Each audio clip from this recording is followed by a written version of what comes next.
श्री राधे। श्री गणेश जी महाराज की जय। परम पूज्य श्री गुरुदेव की जय। भगवान शिव शंकर की जय। आज हम श्रावण मास के 13वें अध्याय का श्रवण करेंगे, जिसमें हम दुर्गा गणपति व्रत की कथा का श्रवण करेंगे। तो चलिए अपना ध्यान भगवान शिव शंकर के चरणों में केंद्रित करते हुए करते हैं 13वें अध्याय की कथा का श्रवण।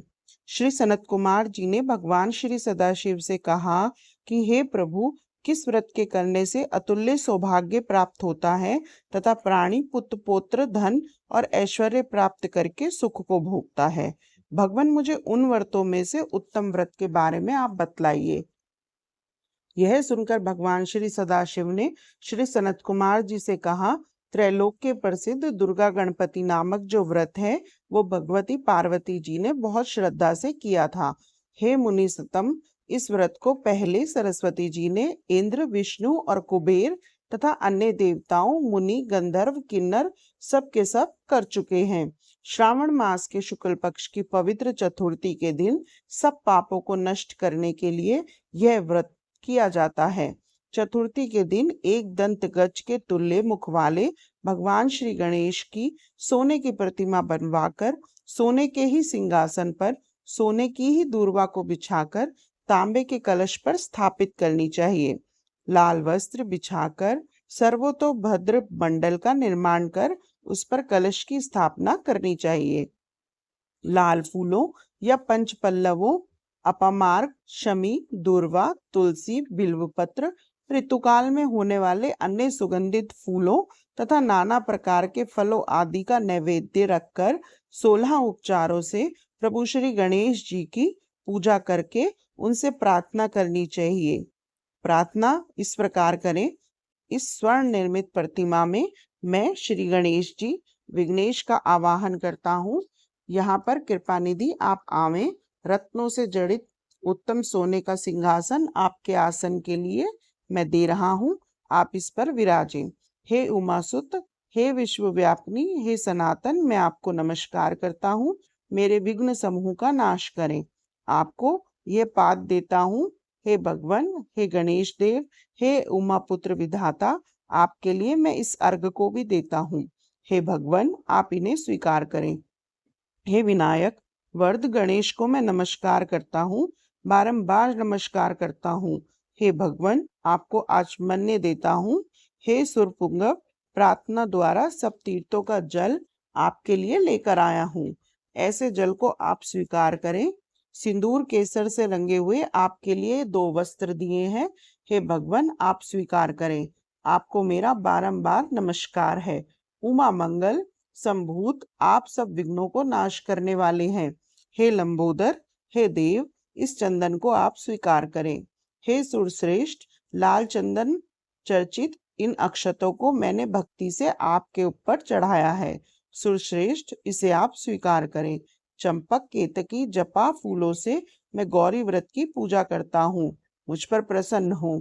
लोकों के अनुग्रह के लिए तथा दानवों के बाधार्थ एक दंत यह आपका पतावर है। हे भगवान, प्रसन्नता पूर्वक आप इस धूप को स्वीकार करें। सर्व ज्योति प्रकाशक, सर्व सिद्धि देने वाले आप महादेव के आत्मज हैं। इस दीपक को मैं आपके लिए देता हूँ। आपको नमस्कार है। वैदिक मंत्र से लड्डू आदि तथा चतुर्विध अन्नों को और खीर, लड्डू आदि कपूर तथा इलायची युक्त पान आदर से मुख में रखने के लिए मैं आपको दे रहा हूँ, अतः आप मुझे शांति दें। हे गणेश्वर, हे गणाध्यक्ष, हे गजानन, हे गौरीपुत्र, मेरा व्रत आपके प्रसाद से परिपूर्ण हो। इस प्रकार अपने वैभव के विस्तार हेतु विघ्नेश की पूजा करके सामग्री सहित आचार्य एवं गणाध्यक्ष से यह प्रार्थना करें कि हे भगवान, हे ब्रह्म गणराज, इसे आप दक्षिणा सहित स्वीकार करें। आपकी कृपा से मेरा यह व्रत पूर्ण हो। जो मनुष्य 5 वर्ष तक यह व्रत करके उद्यापन करता है, वह इस लोक में अपने सब मनचाहे पदार्थों को प्राप्त करके अंत में शंकर के लोक को प्राप्त करता है। यदि इस व्रत को 3 वर्ष तक करें तो सब सिद्धियों को प्राप्त कर लेता है। अंत में उसको शंकर के लोक की प्राप्ति होती है। इस उत्तम व्रत को जो प्राणी उद्यापन के बिना करता है, यथाविधि पूरा वर्ष व्रत करने पर भी उसका सब फल निष्फल हो जाता है। उद्यापन के दिन तिलों द्वारा स्नान करना चाहिए। फिर गणेश की एक पल, आधा पल तथा चौथाई पल सोने की प्रतिमा बनवाकर उसको पंचगव्य द्वारा स्नान कराकर दुर्वा से पूजा करनी चाहिए। मनुष्य को चाहिए कि इस मंत्र द्वारा पूजन करें। हे गणाधीश, हे उमापुत्र, हे अग्नाशन, आपको नमस्कार है।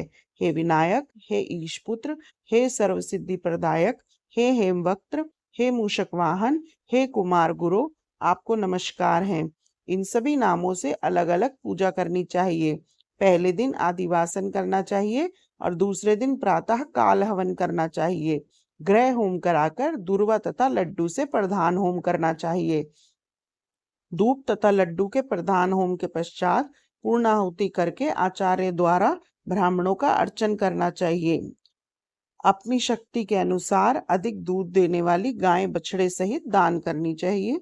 हे सनत कुमार, ऐसा व्रत करने से मनुष्य अपनी सभी मनोकामनाओं को पूर्ण कर लेता है। शंकर भगवान ने श्री सनत कुमार जी से कहा, हे वत्स, मैं अपनी प्रिय पुत्र के व्रत करने वाले पर प्रसन्न होकर उसे भूमि के सभी सुखों को दे देता हूँ। अंत में उसकी सद्गति भी करता हूँ। जैसे कि शाखा पर शाखा द्वारा दुर्वा वृद्धि को प्राप्त होती है, वैसे ही पुत्र पौत्र आदि संतति की वृद्धि होती है। हे सनत कुमार, मैंने आपके समक्ष यह गुप्त दुर्गा गणपति व्रत कहा है। जो भी व्यक्ति इस व्रत को रखता है उसकी समस्त मनोकामनाएं पूर्ण होती हैं। यह अत्यंत उत्तम व्रत है। इसे सुख की इच्छा से रखने वाला मनुष्य अपनी मनोकामना पूर्ण कर सकता है। इसी प्रकार आज हमने श्रावण मास के 13वें अध्याय का श्रवण किया। कथा को सुनने वाले, कहने वाले और हुंकारा भरने वाले सभी पर भगवान शिव शंकर की असीम कृपा सदा सर्वदा बनी रहे, ऐसी हमारी मंगल कामना प्रभु से है। वीडियो पे नए हैं तो लाइक कीजिए, शेयर कीजिए और चैनल को सब्सक्राइब जरूर कीजिए। ओम नमः शिवाय। जय जय श्री राधे।